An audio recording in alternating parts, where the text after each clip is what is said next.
Shalom mahasiswa pertanian. Shalom, Kak. Shalom, Kak.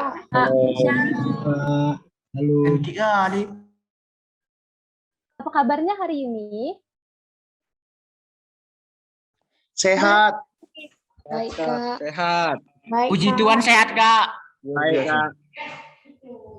MC percaya pasti luar biasa ya hari ini. Kiranya kita semua dalam keadaan yang baik dan di dalam pemeliharaan kasih Tuhan yang sempurna. Selama ibadah berlangsung, kami mengharapkan kepada teman-teman untuk mengaktifkan kameranya dan menonaktifkan mikrofonnya ya. Kepada teman-teman juga diharapkan mengganti format namanya yang ada di Zoom sesuai dengan arahan yang ada di kolom chat ya. Selamat datang di kebaktian kampus pertama kita di semester ini pada hari Jumat 1 Oktober 2021 dengan tema kebaktian kita hari ini adalah My Support System. Dalam kehidupan, kita pasti membutuhkan support system, baik itu teman, sahabat, dan keluarga atau orang-orang di sekeliling kita. Tapi, apakah mereka bisa membawa kita kepada panggilan Tuhan atas hidup kita? Apakah mereka bisa membawa kita menjadi orang yang lebih baik lagi? Atau apakah membangun hubungan dengan mereka bisa membuat hubunganmu dengan Tuhan semakin dalam? Nah, mengenai support system ini akan dijelaskan lebih dalam lagi oleh pembicara kita yang telah bersama-sama hadir dengan kita, Kak Linda Simanjuntak. Kepada Kak Linda, halo Kak, selamat bergabung dan selamat melayani Kak.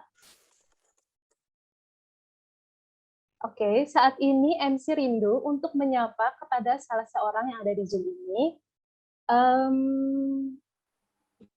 Kepada Dek Cindy Selvia Borutarikan. Halo Dek. Dek Cindy. Halo, Kak. Halo Dek, boleh perkenalkan diri, stambuk dan jurusannya Dek? Oke, perkenalkan, namaku Cindy Selvia Brutarigan dari jurusan Agroteknologi, Stambuk 2019, Kak. Oke Dek. Boleh Dek berbagi sedikit kondisi Adek hari ini, kemudian apa saja sih hal-hal yang Adek syukuri hari ini? Boleh dibagikan Dek sedikit? Kondisi hari ini puji Tuhan baik, Kak. Hal-hal yang bisa disyukuri pasti kalau misalnya dibilang hal disyukuri itu pasti banyak ya, Kak. Cuman yang paling besar itu yang paling kita rasakan ya penyertaan Tuhan itu bisa sampai malam ini, nggak sakit, nggak kekurangan, pokoknya semua dicukupkan, pokoknya sukacita, Kak. Ya, betul. Kita memiliki banyak hal untuk disyukuri. Seperti saat kita bangun dari tidur tadi pagi, kita masih diberi kesempatan untuk boleh merasakan nafas kehidupan dari Tuhan. Diberikan kesehatan, masih bisa makan minum, masih boleh melakukan segala aktivitas kita. Bahkan kita masih diberi kesempatan untuk boleh hadir di kebaktian ini, walaupun secara virtual. Dan masih banyak lagi hal-hal yang patut kita syukuri. Tuhan Yesus selalu hadir di antara kita, dimanapun, kapanpun kita berada, atau ketika kita merasa membutuhkannya. Dia selalu menemani kita dalam menjalani hidup ini. Yesus selalu ingin menjadi sahabat kita, tapi terkadang kita mengeraskan hati untuk menolak ajakan tersebut. Untuk itu, mari kita angkat pujian kita yang menyadarkan kita bahwa Tuhan Yesus ada untuk kita. Kita bernyanyi, ada satu sobatku. Ada satu sobatku yang setia, dia tak pernah tinggalkan diriku. Waktu aku susah, waktu ku sedih, Alah, nanti nangis lah kau. dia selalu menemani diriku.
Mari kita serahkan ibadah kita ini ke dalam tangan Tuhan. Mari kita satukan hati kita berdoa. Ya Allah Bapa yang bertahta dalam kerajaan surga, dikuduskanlah namamu ya Tuhan. Terima kasih Tuhan, karena kasih-Mu yang begitu besar kepada kami. Saat ini Tuhan, kami anak-anak-Mu telah berkumpul, kami bersama-sama mau mengikuti ibadah ini Tuhan. Kami mau undang Engkau untuk hadir di tengah-tengah kami Tuhan. Lingkupi kami dan kuduskanlah hati kami masing-masing Tuhan, agar kami mampu mengikuti jalannya ibadah ini dari awal hingga akhirnya dengan baik. Dalam nama Bapa di surga kami berdoa. Amin. Saat ini kita akan bermazmur yang diambil dari Mazmur 3 ayat 1 sampai 9. Kita dapat bersama-sama membuka Alkitab kita dan MC akan membacakan untuk kita semua. Teman-teman dapat mengikutinya dalam hati. Mazmur 3 ayat 1 sampai 9.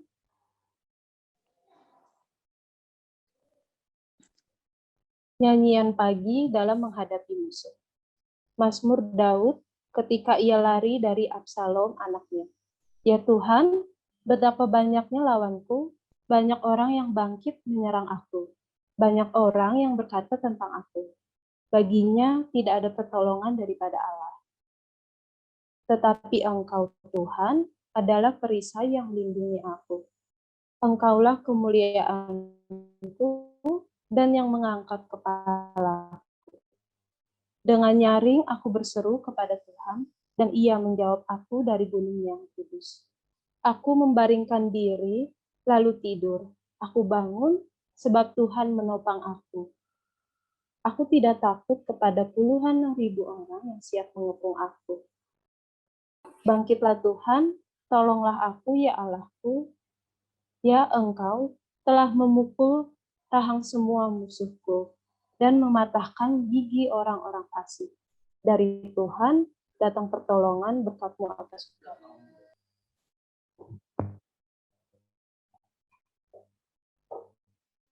Saat kita membaca Mazmur ini, kita mungkin dapat juga merasakan ketakutan atau kesesakan yang dialami Daud. Ketika musuh mengejar dia, atau bahkan anaknya sendiri pun mengejarnya, tetapi Daud memilih untuk fokus kepada Allah, bukan kepada persoalannya, sehingga Allah menolong Daud. Kita pun dapat melakukan hal yang sama seperti Daud. Kita datang berseru dan memuji Allah yang menjadi tempat perlindungan kita, yang menjadi sumber keselamatan kita, yang menyediakan pertolongan dan berkat untuk kita. Mari saat ini teman-teman, secara pribadi, kita datang menyembah Allah dengan bernyanyi penolong yang setia. Dan di akhir lagu kepada Kak Linda, kami persilahkan untuk membawakan firman Tuhan.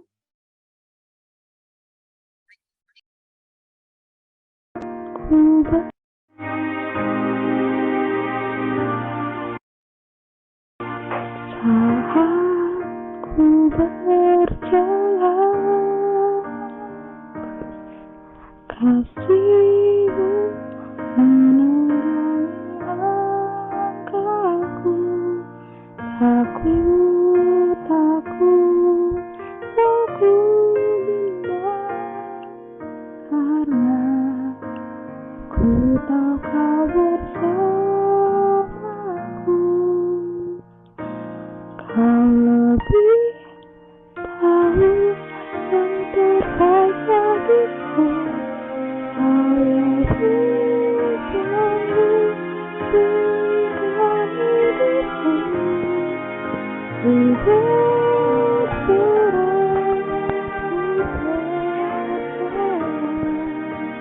hanya Yesus penolong yang setia.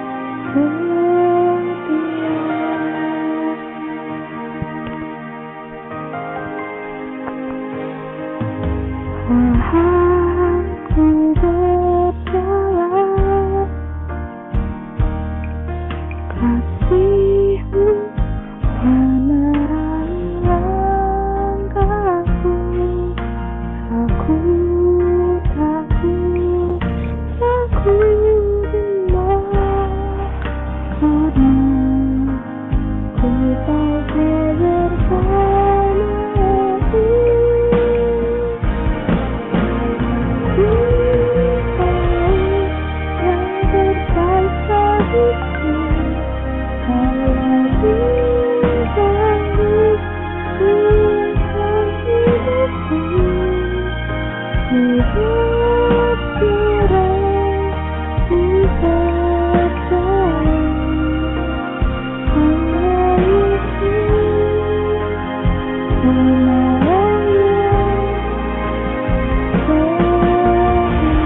Sudah selesai, Dek, Pioneta?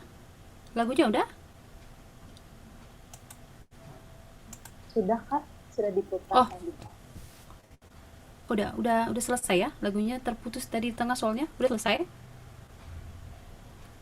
Sudah Kak, sudah bisa membawakan firman Tuhan. Oke ya. Maaf ya, mungkin jaringan kita kurang mendukung, jadi tadi kakak ragu. Terputus tadi. Agak terputusnya nggak di ending gitu. Baik, teman-teman semua, shalom. Halo, apa kabar semua? Ya, senang sekali ya rekan-rekan. Kak. Ya, Kak. senang sekali ya adik-adik mahasiswa. Kakak selalu bertambah muda, bertambah semangat setiap selalu bertemu dengan rekan-rekan mahasiswa walaupun usia kakak ya kurang lebih 30 tahun yang lalu, sama seperti kalian, tapi selalu kakak merasa sama semangatnya, semangat mudanya seperti kalian ya. Syukur sekali ya. Kakak selalu terinspirasi dengan kehadiran adik-adik mahasiswa, teman-teman mahasiswa di kampus. Selalu ada satu keyakinan bagi kakak bahwa ada satu generasi yang Tuhan kirim, yang Tuhan hadirkan di kampus untuk satu generasi yang baru, untuk membuat satu gerakan perubahan.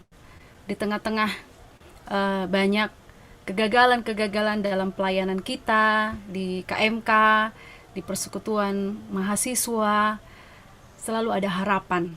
Ada harapan kalau ada generasi-generasi yang baru yang Tuhan inginkan, yang Tuhan mau untuk dipakai untuk membuat sebuah sistem yang akan memenangkan kampus kita, ya, akan membangun sebuah sistem yang memberitakan dan membawa nama Tuhan atau memberitakan nama Tuhan ke banyak mungkin mahasiswa, khususnya di kampus pertanian, kampus yang sangat kita cintai ya. Ya, sangat kita cintai yang kakak bilang ya, karena kakak pun menerima Kristus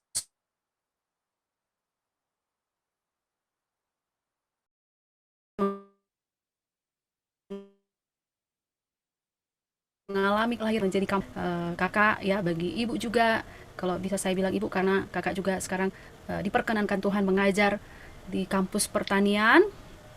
Jadi mungkin ada beberapa di antara adik-adik mahasiswa yang sudah pernah bertemu dengan saya walaupun lewat virtual. Halo semua adik-adik maba. Ya, nice to meet you again. Kakak percaya, ibu percaya kehadiranmu di ruang virtual Zoom ini bukan tanpa seizin Tuhan, bukan tanpa satu kehendak dari Tuhan. Saya sangat percaya, saya sangat yakin banyak sekali kegiatan-kegiatan yang lebih menarik daripada virtual Zoom ini. Ya kan Fioneta ya? Fioneta, kakak minta tolong kalau kira-kira nge-lag atau bagaimana ada gangguan jaringan, segera konfirmasi sama kakak ya dek ya, bisa dipotong ya dek. Karena kadang-kadang kakak mungkin nggak tahu, asik gitu ya, asik ngobrol atau ngasik ngomong, rupanya udah nge-lag gitu ya dek ya. Tolong dikonfirmasi ya untuk adik-adik pengurus ya. Nah, jadi kehadiran kalian khususnya adik-adik maba, teman-teman pengurus yang terus bekerja, terus dipakai Tuhan, terus menginvestasikan waktunya mengerjakan pelayanan di kampus pertanian, ini bukan hal di luar dari kontrol Allah. Itu satu hal yang kakak yakini. Dan kakak pun bisa bertemu dengan kalian adalah satu rencana yang seluruhnya ada dalam sepengetahuan Tuhan. yang tempat kalian masing-masing, di kampung, di rumah, atau di kota di mana ada yang seperti mahasiswa kakak, ada yang masih di Papua, ada yang masih di Riau, di Palembang, dan segala macam ya. Tetapi hal yang menarik adalah dalam masa pandemik ini, Tuhan mengajarkan kita untuk satu hal yang sangat baru, siap atau siap, tidak siap, kita harus terus berjalan maju ya. Dalam pertumbuhan pengetahuan harus belajar secara virtual, harus belajar secara mandiri, merdeka, bahkan juga dalam pengetahuan akan firman Tuhan. Adik-adik, mari kita saat ini, kakak bersyukur ada 118 orang di ruang virtual kita ini sekarang. Kakak sangat meyakini, sungguh-sungguh, kalau bukan karena Allah yang menggerakkan hati kita semua lewat pertolongan rohnya yang kudus, kita mungkin akan terlalu banyak pilihan di luar sana untuk mengabaikan pertemuan kita hari ini. Mungkin kita lebih suka misalnya sekedar hanya main game, lebih suka hanya sekedar nonton drama Korea, atau lebih suka hanya sekedar beristirahat karena 1 minggu ini kita sudah sangat penat dengan seluruh kegiatan-kegiatan kuliah kita. Tapi syukur pada Allah, Tuhan mengasihi kita. Satu hal yang kita yakini bahwa Allah turut bekerja bagi kita untuk mendatangkan kebaikan bagi masing-masing kita. Mari teman-teman semua, rekan-rekan semua, sebelum kita Tuhan, berbicaralah Engkau Bapa melalui hamba-Mu supaya kami mendengarkan dan kami diberkati oleh kebenaran-Mu. Terpujilah Engkau dalam nama Tuhan Yesus. Amin. Baik, rekan-rekan semua, kita akan membicarakan sebuah tema yang sangat menarik hari ini, yaitu tentang support system ya. Tema tentang support system ya, my support system. Ini tema yang diberikan oleh kakak-kakak pengurus kepada kakak ya, di dalam kebaktian mahasiswa Kristen UP Fakultas Pertanian ya. Sebelumnya mari kita membaca sebuah bagian dari Alkitab yang kakak pilihkan untuk memberi penjelasan atau mendukung dari tema kita, dari 1 Tesalonika 5 ayat 1 sampai dengan ayat yang ke-11.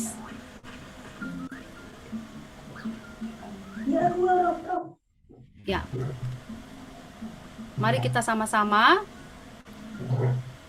membacanya. Saya akan bacakan bagi kita dari 1 Tesalonika 5 ayat 1 dengan 11. Mari kita ikuti bersama-sama. Tentang zaman dan masa, saudara-saudara, tidak perlu dituliskan kepadamu, karena kamu sendiri tahu benar-benar bahwa Tuhan datang seperti pencuri malam. Apabila mereka mengatakan semuanya damai dan aman, maka tiba-tiba mereka ditimpa oleh kebinasaan, seperti seorang perempuan yang hamil ditimpa oleh sakit bersalin.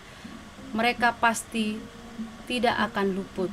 Tetapi kamu, saudara-saudara, kamu tidak hidup dalam kegelapan, sehingga hari itu tiba-tiba mendatangi kamu seperti pencuri.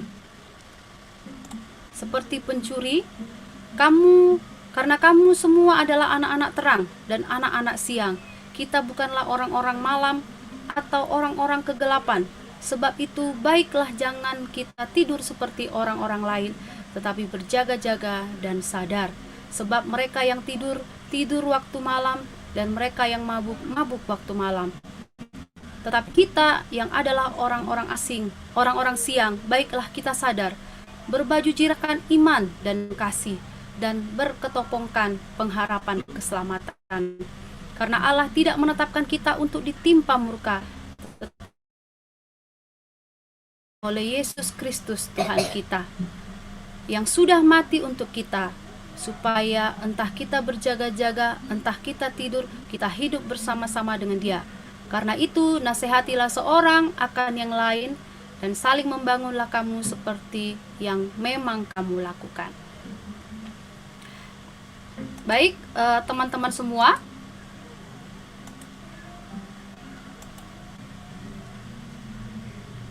bagian ini bagian ini di 1 Tesalonika 5 ayat 1 sampai 11, kita akan lihat sebentar bagaimana apa definisi dari My Support System ini, yang coba kakak intip dari definisi di googling ya.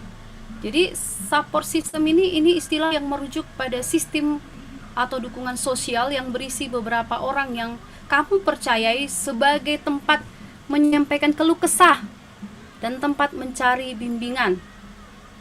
Ya, support system ini biasanya adalah keluarga dan teman-teman terdekat. Nah, inilah yang kita bisa lihat dari definisi yang umum tentang apa arti dari support system, ya.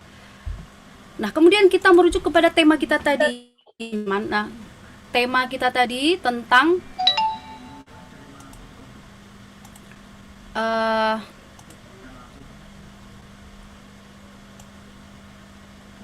tentang kitab Tesalonika, ya, kitab Tesalonika. Nah, kitab ini ditulis oleh Paulus, ya, tentulah dengan inspirasi dari Tuhan, ya.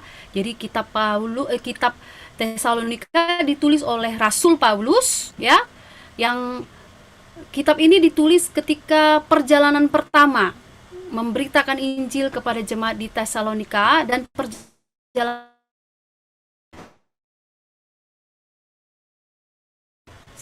sekitar tahun 50 sesudah Yesus, ya, sesudah Masehi, di kota Korintus di daerah Achaia. Nah, ketika pada itu Timotius kembali kepada Paulus setelah kunjungannya ke Tesalonika. Jadi pertemuan Paulus dan Timotius yang kedua, ya. Adapun kota Tesalonika ini adalah sebuah kota otonom yang ibu kotanya bernama Makedonia, sebuah provinsi di daerah Yunani Utara Romawi, termasuk dalam kawasan kota Romawi. Nah, kota Tesalonika ini adalah sebuah kota pelabuhan yang sangat ramai, yang sangat makmur di Laut Aegea, dan sekaligus juga adalah jalur perdagangan yang sangat banyak sekali pengunjung lewat via Egnatia. Jadi ini kota-kota yang di lalu lalang orang yang sangat-sangat pesat. Artinya pengaruh-pengaruh dari luar kota Tesalonika pun sangat banyak masuk ke kota Tesalonika. Nah, kota Tesalonika ini, teman-teman, merupakan kota yang modern dan merupakan pusat pemerintahan Yunani Utara dan kota yang terbesar kedua setelah Athena. Nah, jadi kita bisa lihat bagaimana secara tidak langsung kita bisa menduga bahwa kota Tesalonika ini didiami penduduk-penduduk yang memiliki wawasan, pemikiran, kemudian juga tingkat perekonomian yang maju. Ya. Nah, kemudian di kota Tesalonika terdapat juga orang-orang yang sudah percaya, jemaat-jemaat yang sudah percaya, yang menghadapi berbagai hal yang menyebabkan mereka begitu stres dan tegang dalam pergumulan, bahkan penganiayaan. Dengan kata lain, hidup mereka itu sama seperti apa yang kita alami pada masa sekarang, ya. Ya, sekarang ini dengan banyak sekali peristiwa-peristiwa, khususnya dampak pandemi, ya. Banyak sekali pengaruh-pengaruh yang tanpa kita sadari begitu membuat kita sangat bersedih. Kondisi perekonomian yang sudah banyak yang terpuruk, lalu kemudian pendidikan juga yang kita katakan sangat jauh dari harapan yang ideal, ya. Nah, sehingga jemaat-jemaat di Tesalonika ini seharusnya memiliki juga kesempatan untuk kecewa kepada pengajaran para rasul, ya, ataupun meninggalkan iman mereka kepada Kristus. Namun adik-adik, teman-teman semua, sebaliknya jemaat di Tesalonika ini memiliki pengharapan yang sungguh-sungguh luar biasa kepada Kristus, ya. Mereka memiliki pengharapan kepada Kristus dan ditunjukkan dari perbuatan mereka, ya. Keyakinan mereka kepada kedatangan Yesus yang kedua kali. Nah, itulah inti dari perikop yang kita baca tadi dari 1 Tesalonika pasal 5 ayat 1 sampai 11. Dan kalau teman-teman bisa baca di bagian-bagian sebelumnya, di pasal-pasal yang pertama, pasal yang kedua, dan ketiga serta keempat, di situ kita jelas melihat bagaimana kehidupan orang-orang atau jemaat-jemaat di Tesalonika ini dalam satu perjuangan iman, ya, dalam perjuangan iman tentang pengharapan akan kedatangan Tuhan yang kedua kali. Nah, kemudian itu ditegaskan di dalam ayat yang ke-5. Nah, kemudian adik-adik, teman-teman semua, meskipun Paulus telah menegur jemaat Tesalonika, ya, mereka memiliki masalah perilaku dan masalah teologi dalam gereja. Jadi itu adalah suatu kebaikan dalam kehidupan mereka, ya. Tidak memiliki masalah perilaku dan teologi, gitu ya. Jadi mereka tetap hidup di dalam kehidupan yang terus hidup di dalam iman yang benar kepada Allah, ya. Nah, ini pun ditunjukkan dengan bagaimana Paulus mencatat dan memberikan mereka satu apresiasi, ya, sehingga Paulus terinspirasi untuk menuliskan kata-kata yang luar biasa, kata-kata semangat, kata-kata yang penuh harapan.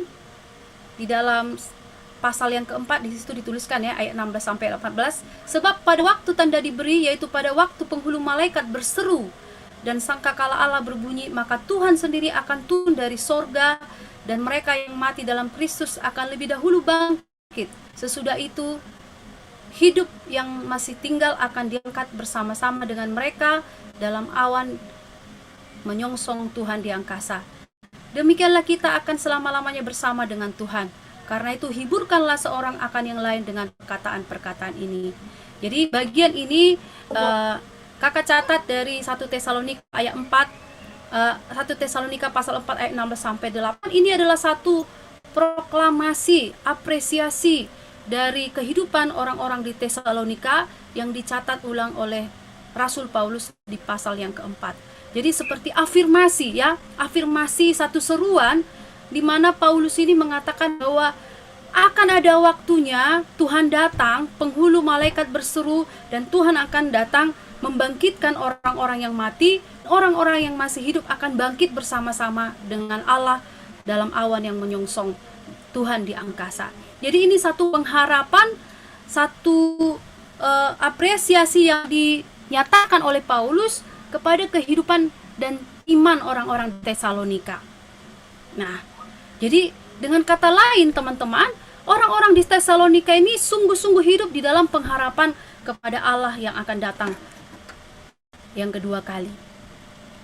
Maka kalau kita tadi balik ke ayat-ayat yang kita baca di awal tadi, ya, di sini dimulai dengan kata, tapi tentang zaman dan masa saudara-saudara tidak perlu dituliskan kepadamu, karena kamu sendiri tahu benar-benar. Nah, kalimat ini adalah satu penggalan yang menekankan adik-adik, di pasal-pasal sebelumnya, Paulus ini benar-benar mengangkat jempol terhadap iman orang-orang di Tesalonika. Satu keyakinan bahwa orang-orang di Tesalonika itu benar-benar mengerti bahwa Tuhan itu datang seperti pencuri malam, seperti seorang wanita yang hamil yang merasakan sakit bersalin yang tiba-tiba, dan tidak ada satupun yang luput dari peristiwa itu. Lalu di ayat yang keempat dikatakan, tetapi kamu saudara-saudara, kamu tidak hidup dalam kegelapan. Kamu hidup seperti anak-anak terang. Sebab itu di ayat yang ke-6, sebab itu baiklah janganlah kita tidur seperti orang-orang lain, tetapi berjaga-jaga dan sadarlah. Nah, kemudian di ayat yang ke-9 dan di ayat yang ke-10 juga, adik-adik, dalam pasal yang kelima ini adalah penekanan tentang afirmasi iman orang-orang di Tesalonika ini begitu sangat dihargai oleh seorang rasul yang hebat yang bernama Paulus. Dan pasal yang kelima ini ditutup oleh Paulus dengan satu nasihat lagi, yaitu saling membangunlah kamu seperti yang memang kamu lakukan. Nah, sekali lagi adik-adik, ayat yang ke-11 ini Paulus menutup mengatakan ada satu kalimat yang berkata, yang memang kamu lakukan. Sehingga yang kakak maksudkan, seluruh kejadian, seluruh kalimat-kalimat dari ayat 1 ayat 11 ini adalah sesuatu yang dinyatakan oleh Paulus untuk mengafirmasi bahwa orang-orang di Tesalonika itu sudah hidup di dalam kehendak Tuhan, di dalam pengharapan, di dalam hidup yang berjaga-jaga, dan yang terakhir dalam hidup yang saling membangun satu dengan yang lain. Nah, teman-teman semua, inilah juga yang diajarkan, yang ingin ditekankan bagian renungan firman Tuhan ini kepada kita. Jemaat Tesalonika menjadi jemaat yang patut menjadi profil yang kita tiru. Jemaat Tesalonika menjadi jemaat yang patut kita contoh dalam kehidupan kita sekarang. Sekalipun jemaat Tesalonika itu hidup di dalam kondisi yang modern, ya, kondisi kota yang metropolitan, di mana banyak pedagang-pedagang yang hilir mudik datang ke sana. Tentulah juga pengaruh-pengaruh dari luar kota Tesalonika juga mampir datang ke sana. Baik itu pengaruh yang baik maupun pengaruh yang buruk. Tetapi pasal 5 kita melihat Paulus mencatat bahwa hidup dari orang-orang di Tesalonika itu adalah hidup yang mengerti tentang nilai-nilai pengharapan, tentang kedatangan Tuhan Yesus, seperti seorang pencuri malam atau seperti seorang perempuan yang hamil dan mengalami kesakitan seperti ingin bersalin. Hidup yang berjaga-jaga. Inilah kehidupan orang-orang di Tesalonika. Nah, jadi teman-teman, apa implikasi dari tema kita ini? Kalau kita merujuk kepada bagian dari firman Tuhan yang kita baca hari ini. Yang pertama, adik-adik, saudara-saudara, sahabat-sahabatku, apa yang menjadi support system? Ya, seperti definisi ini kan, support system itu adalah sistem dukungan sosial yang berisi beberapa orang yang kamu percaya sebagai tempat menyampaikan keluh kesah, tempat mendapat bimbingan. Support system itu bisa. Jadi apa yang bisa kita implementasikan dalam tema kita ini? Support system. Yang pertama, teman-teman semua, pengajaran dengan pondasi yang jelas. Nah, ini dia. Apa yang dipahami, apa yang kita lihat dari pengajaran yang diyakini oleh jemaat-jemaat di Tesalonika, bahwa kedatangan Tuhan Yesus itu adalah yang pasti, walaupun tak satu pun yang tahu kapan dan bagaimana peristiwanya. Ibarat seperti wanita yang hamil, ya, ibarat seperti pencuri malam. Ya, adakah di antara teman-teman yang pernah hamil? Saya rasa belum ada ya. Masih belum pernah mengandung seperti kakak ya. Kakak sudah mengalami 3 kali kehamilan. Wah, 3 kali kehamilan ya. Mengalami 3 proses kehamilan. Ya. Dan 3-tiganya tidak tahu gitu. Tiba-tiba merasa sakit ya. Sore-sorenya masih jalan-jalan, masih masak, tiba-tiba mengalami sakit. Itu untuk anak yang pertama. Jadi sore-sore dia mengalami sakit sampai dia akhirnya mengalami kontraksi jam 11 malam, dilarikan ke rumah sakit. Dengan sangat sakit sekali, nggak tertahankan. Ya, nggak bisa terceritakan adik-adik ya. Itu anak yang pertama. Anak yang kedua, ini lebih parah lagi peristiwanya adik-adik. Ya, udah lewat waktunya, lebih dari 2 minggu, udah gelisah. Kenapa nggak ada rasa sakit? Nah, ternyata adik-adikku semua, dalam kehidupan, khususnya dalam kehidupan ibu hamil, rasa sakit itu karunia. Kalau nggak sakit, malah bahaya ya. Kalau nggak sakit malah bahaya. Nah, itu dia. Malah kalau nggak sakit, bahaya. Sudah 2 minggu tak sakit-sakit, ya anak ibu yang anak kakak yang kedua. Lalu kakak berdoa, ya Tuhan, macam mana ini? Kok nggak sakit-sakit? Kenapa ini bayinya kan? Tidurlah dengan tenang. Tiba-tiba jam 3 pagi terasa sakit yang luar biasa adik-adik. Jam 3 pagi tidak tertahankan. Pada waktu itu kami belum punya kendaraan. Bayangkan jam 3 pagi. Tidak ada becak yang lewat dari depan rumah. Tidak ada mobil. Waktu itu tahun 2008 belum ada Gokar seperti sekarang. Belum ada Gojek ya. Kami tinggal di pinggiran kota. Waduh, sangat gawat. Lalu suami saya bonceng saya naik sepeda motor. ya. Sepanjang jalan itu adik-adik, kalau saya bilang saya berhenti sampai lebih mungkin 10 kali. Gak bisa ditahan ya, berhenti dan saya duduk, saya tertidur gitu di jalan raya itu untuk menahan rasa sakitnya. Dan kemudian waktu rasa sakit itu hilang, saya naik lagi ke atas sepeda motor, saya bilang, ayo jalan lagi papa, jalan lagi. Sangat mengerikan peristiwa itu ya. Dan akhirnya sampai di rumah sakit, tidak sampai 15 menit anak saya yang kedua pun lahir. Ya demikian juga anak yang ketiga. Anak yang ketiga juga begitu, tetapi terpaksa harus dioperasi karena masalah kesehatan yang tidak mendukung. Nah, begitulah kedatangan Tuhan Yesus itu. Jadi sesuatu yang harus kita benar-benar yakini, pahami, bukan hanya yakini, pahami bahwa Tuhan Yesus itu akan datang yang kedua kali. Dia akan datang menjemput kita dan kita harus hadir mempertanggungjawabkan seluruh apa yang telah kita lakukan selama hidup kita, dan kita tidak tahu. Kita sangat seperti seperti terbiasa. Awal-awalnya mungkin kita hanya dengar teman kita yang sakit oleh karena COVID, kita bisa menangis berhari-hari ya adik-adik ya. Sekarang seperti berita kematian itu seperti berita yang biasa.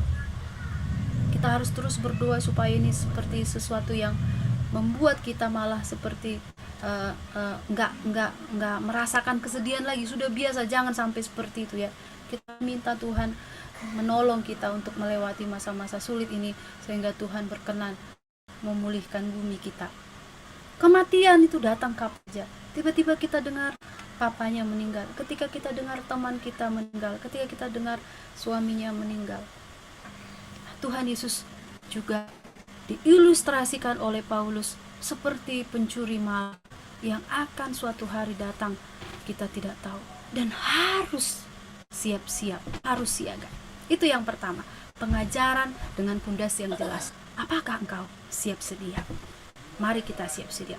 Yang kedua, teman-teman, support system yang kedua adalah orang percaya tidak hidup di dalam dosa dan pemberontakan. Mereka adalah anak-anak siang yang mendahului malam dan tidak mengalami malam murka yang telah ditetapkan, keyakinan akan keselamatan. Nah itu tadi. Yang pertama itu adalah pengharapan akan kedatangan Yesus yang kedua, dan dikaitkan juga dengan support system yang kedua, bahwa keyakinan akan keselamatan. Ketika Yesus datang yang kedua kali, kapanpun itu terjadi, aku telah siap.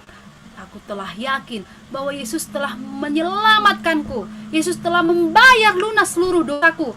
Dan Yesus telah menumpah darahnya sebagai lambang penghapusan dosa, sebagai lambang anak domba yang menjadi tebusan atas satu dosa dan seluruh dosa dunia diampuni. Ini memang berita yang sering sekali kita dengar, teman-teman. Di gereja, di sekolah minggu, bahkan sekarang di KMK ini atau di persekutuan mahasiswa ini. Tetapi tidak sekoyong-koyongnya atau tidak secara otomatis orang mau menerimanya. Keselamatan itu sesuatu anugerah yang murah, yang ditawarkan kepada semua orang. Keselamatan yang bisa kita terima dengan cuma-cuma. Keselamatan yang kita terima dengan menundukkan dan meyakini bahwa kita memerlukan Dia. Tetapi keselamatan itu tidak murahan. Artinya apa? Tidak semua orang mau menerimanya. Tidak semua orang berani mengaku bahwa tanpa Kristus. Korintus 3, 1 Korintus 14 dan Efesus 2 serta Efesus 5 ayat 8 merupakan, ingat bahwa Paulus mengatakan bahwa seseorang harus hidup di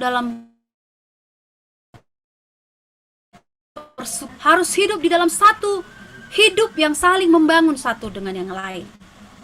Paulus yang datang dari warga kota yang kecil mengambil kiasan-kiasan dari suatu suasana kota yang besar, bukan dari pedesaan ya, tapi kota-kota yang besar seperti kota Korintus, kota Efesus ya, tentang bagaimana hidup orang-orang percaya di kota-kota itu harus selalu dalam support system, saling membangun satu dengan yang lain ya. Tidak ada hal yang perlu kita tahan dalam diri kita atau kita merasa bahwa kita lebih hebat dari yang lain. kita lebih baik dari yang lain. Kita harus menjadi saudara dengan yang lain. Karena itu, nasihatilah seorang akan sebagai bentuk support system. Yang ketiga, ada satu komunitas di mana kita saling bertumbuh satu dengan yang lain.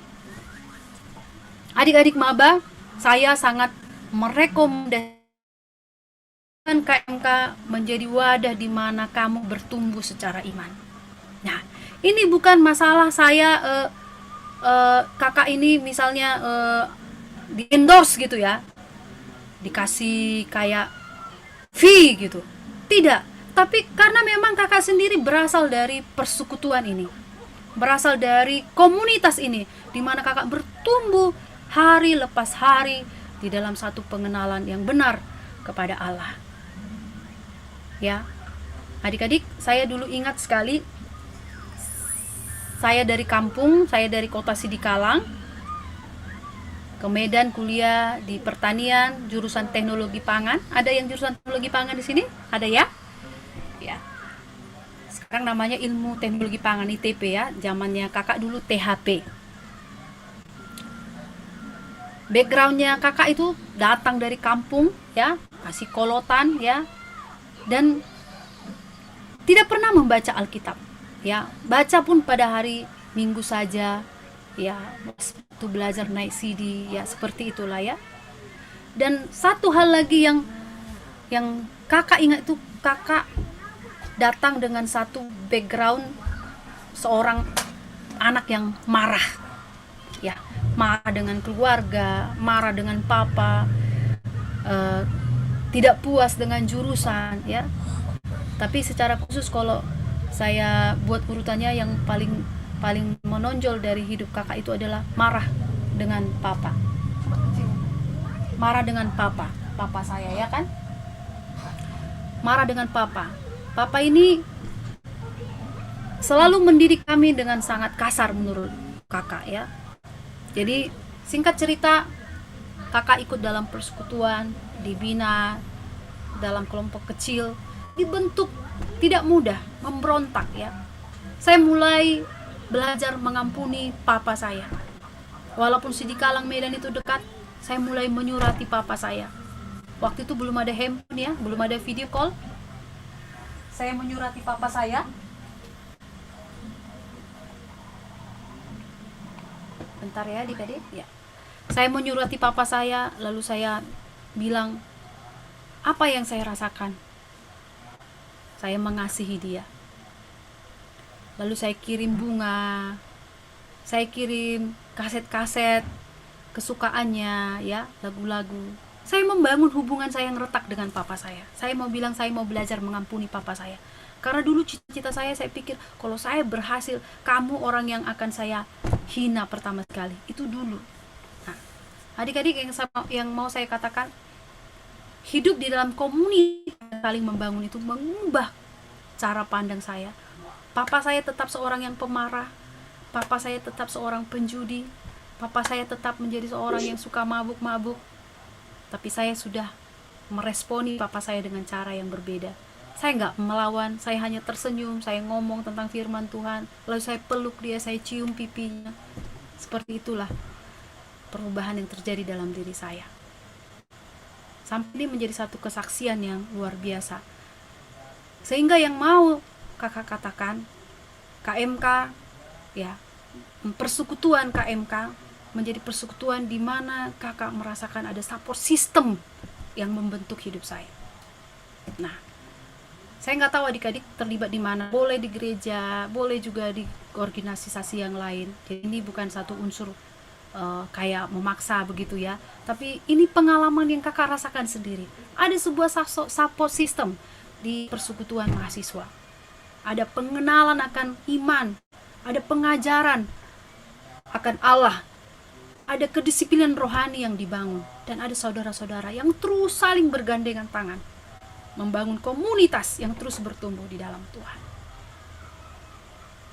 Adik-adikku semua, teman-teman, khususnya mahasiswa baru,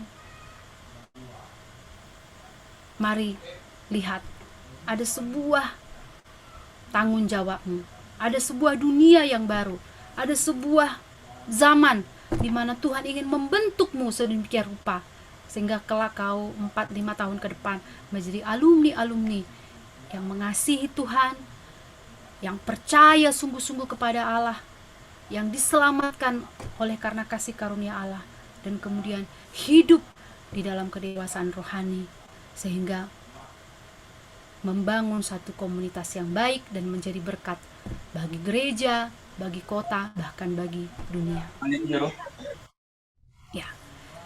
Sampai di sini, inilah implikasi firman Tuhan kita. Sekali lagi,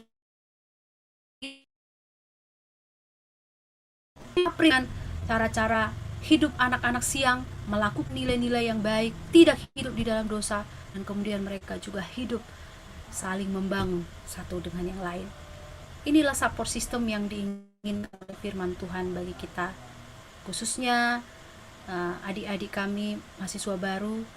Mari terus bertumbuh di dalam pengenalan yang baik akan Allah.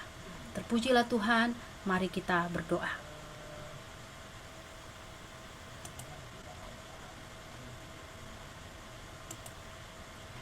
Bapa di sorga, kami bersyukur ya Tuhan, Allah mengasihi kami dan Allah menginginkan kami hidup di dalam pengenalan yang sungguh-sungguh di dalam Allah akan keselamatan dan kasih karunia Allah, dan kami memperolehnya bukan karena kebaikan dan kebenaran kami, tapi semata-mata karena Engkau mengasihi kami dan Engkau menginginkan kami hidup di dalam pengharapan akan kedatangan Tuhan Yesus yang kedua kali.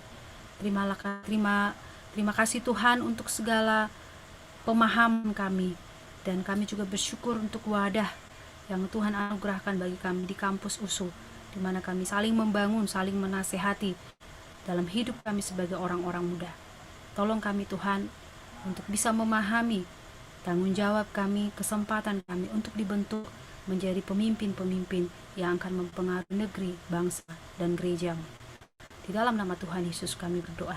Amin.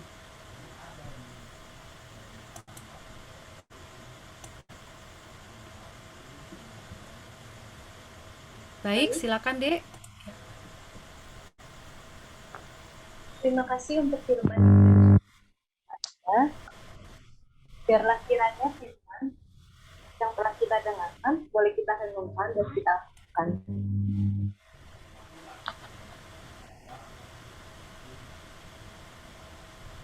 Kita harus menyadari bahwa kekuatan Tuhan jauh lebih besar daripada manusia.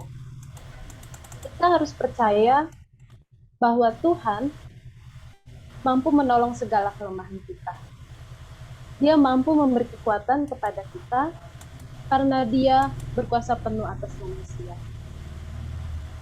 Marilah kita terus beriman hanya kepada-Nya, selalu bersekutu dengan Dia, dengan erat bersandar dan menyerahkan diri kita hanya kepada-Nya. Yesus Kristus, sumber kekuatan kita sekarang sampai selama-lamanya. Saat ini, kita akan mengisi absensi dan angket. Link angket akan dibagikan di kolom chat room. Teman-teman boleh membuka dan mengisi angketnya.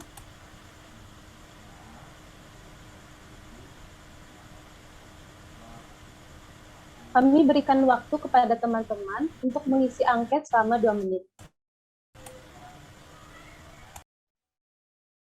Baik, waktu mengisi angket sudah selesai ya teman-teman.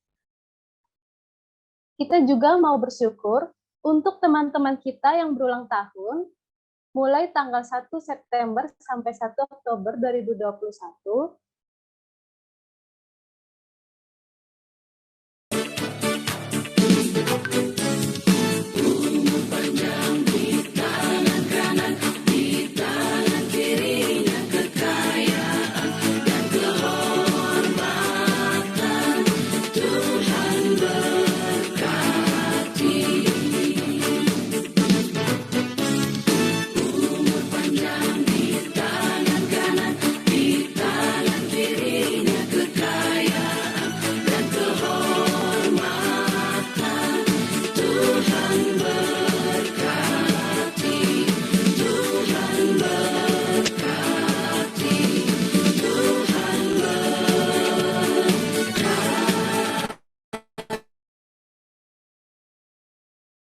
Dia Bapa yang mulia, Bapa yang ajaib.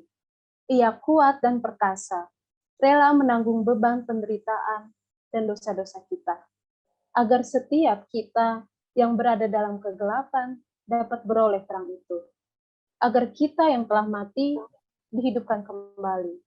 Agar kita yang harusnya dihukum dapat beroleh keselamatan. Sungguh besar kasih Tuhan kepada kita.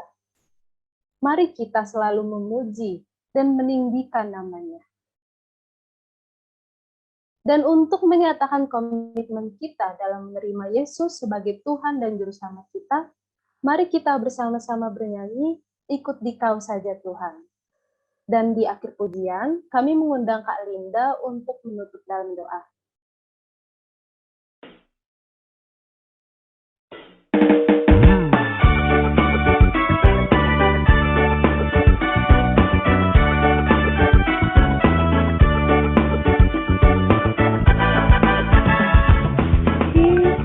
Dikau saja Tuhan.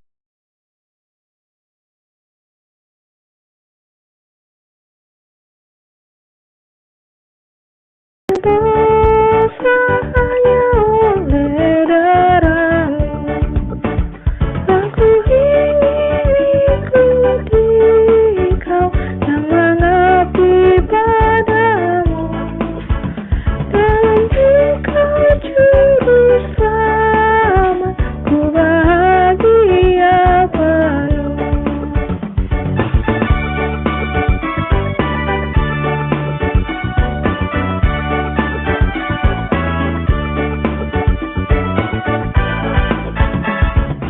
Ikuti Kau saja Tuhan, jalan damai bagiku. Aku selamat dan sentosa hanya oleh darah-Mu. Aku ingin ikuti Kau dan mengabdi padamu. Dan Dikau Juru Selamat, ku bahagia penuh.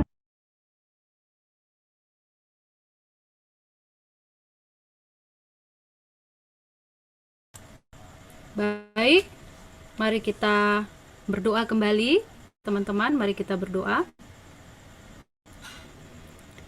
Bapa di dalam sorga, sekali lagi kami bersyukur dan memuji Engkau dan menaikkan doa dan komitmen kami lewat nyanyian kami, bahwa kami akan belajar mengikut Engkau Tuhan.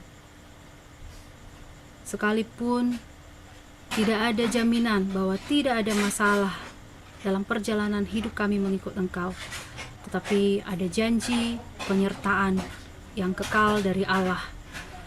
Janji memberikan jalan keluar ketika kami dalam persoalan-persoalan hidup kami. Ikut Dikau saja Tuhan adalah jalan damai bagi kami, dan di dalam nama Tuhan Yesus ada pengharapan dan kehidupan yang kekal.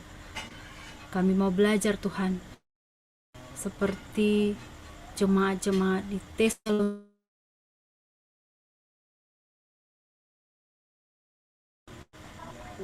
dan berusaha menggoyahkan keyakinan kami dan pandangan kami kepada Kristus. Tolonglah kami ya Bapa. Secara khusus kami berdoa untuk generasi-generasi baru, untuk adik-adik maba angkatan 21. Tuhan yang terus bekerja mengurapi, menjamah mereka sehingga mereka tetap di dalam pimpinan Tuhan. Kami serahkan sivitas akademi kami. Kami berdoa untuk seluruh dosen-dosen di kampus pertanian. Biarlah kami dibimbing oleh dosen-dosen yang sungguh-sungguh bertanggung jawab. Dosen-dosen yang menginvestasikan waktu-waktunya dengan memberikan yang terbaik.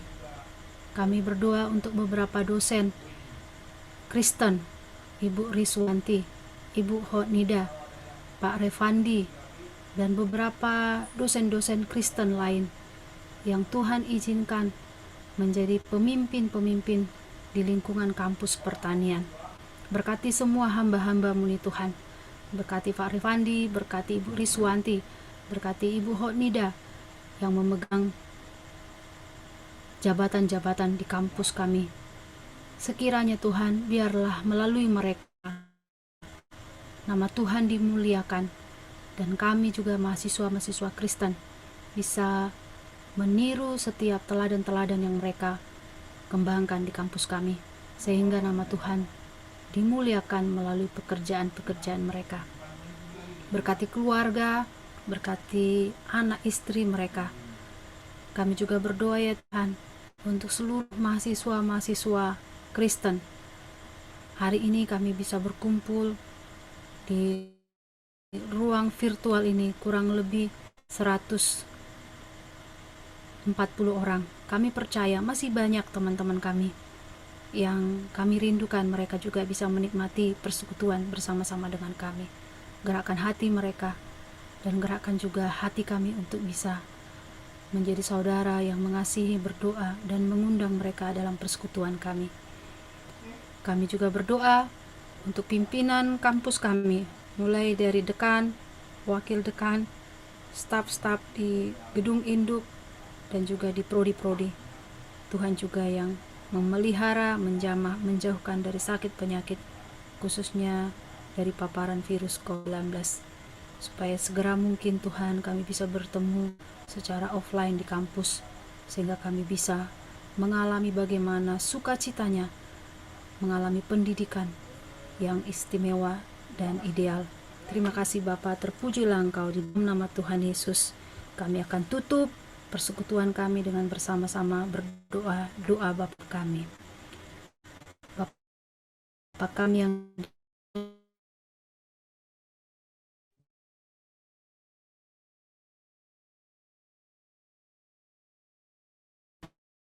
ampunilah kami akan kesalahan kami, seperti kami juga mengampuni orang yang bersalah kepada kami.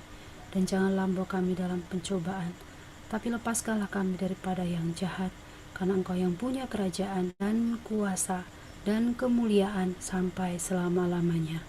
Amin. Mari kita bernyanyi Bapa terima kasih. Bapa terima kasih, Bapa